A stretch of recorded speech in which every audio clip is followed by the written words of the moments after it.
30 जनवरी 1948 को नाथूराम गोडसे ने महात्मा गांधी को गोली मारकर हत्या कर दिया था। इस हत्या के जुर्म में 15 नवंबर 1948 को नाथूराम गोडसे को फांसी दे दिया गया।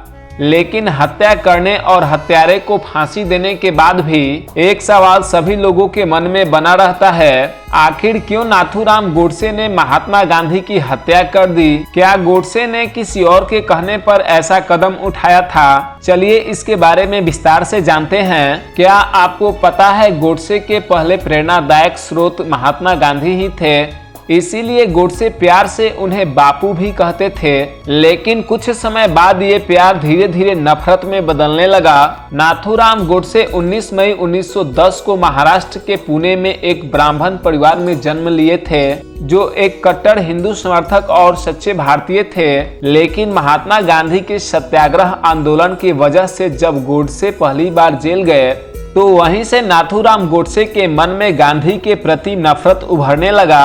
उसके बाद दिन प्रतिदिन गोडसे के मन में गांधी के प्रति नफरत की भावना बढ़ते गया और फिर 1937 में गोडसे ने वीर सावरकर को अपना गुरु मान लिया। देश के बंटवारे के कारण गोडसे खुश नहीं थे। उनके कोर्ट में अंतिम बयान से तो यही लगता है, बंटवारे के बाद गोडसे गांधी से बहुत ज्यादा नफरत करने लगे।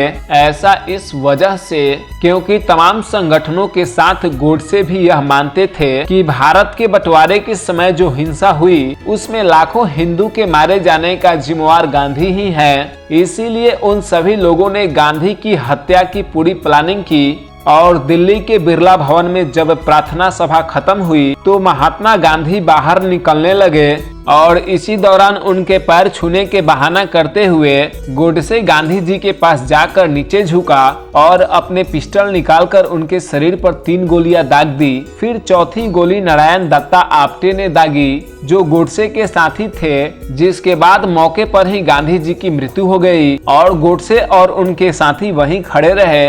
इसके बाद वहां पर मौजूद पुलिस ने गोडसे और नारायण दत्ता को गिरफ्तार कर लिया। लगभग 2 साल तक मुकदमा चलने के बाद 15 नवंबर 1949 को अंबाला के जेल में दोनों अपराधियों को फांसी दे दी गई। लेकिन उससे पहले संघ विचारधारा को मानने वाले नाथूराम गोडसे को कोर्ट में जज के सामने लाया गया।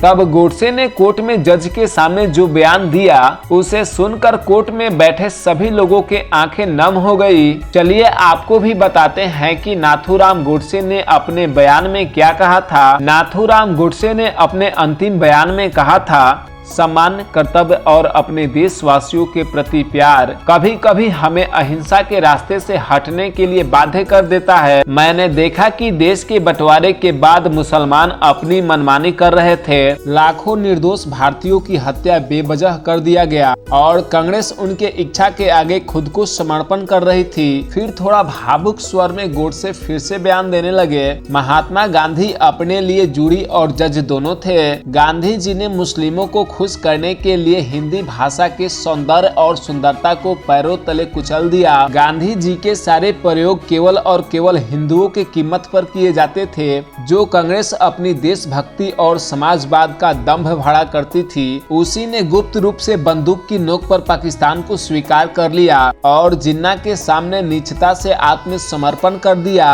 अब मैं अपने लिए माफी की गुजारिश नहीं करूंगा। मैंने जो किया उस पर मुझे गर्व है। मुझे कोई संदेह नहीं है कि इतिहास के ईमानदार लेखक मेरे कार्यों की सराहना करेंगे या गालियां देंगे। और अंतिम स्वर में उन्होंने कहा, जब तक सिंधु नदी भारतीय तिरंगे के नीचे न बहे तब तक मेरे अस्थियों को विसर्जित मत करना। इस बयान को सुनकर आप क्या कहेंगे? आप अपनी राय कमेंट बॉक्स में जरूर दें।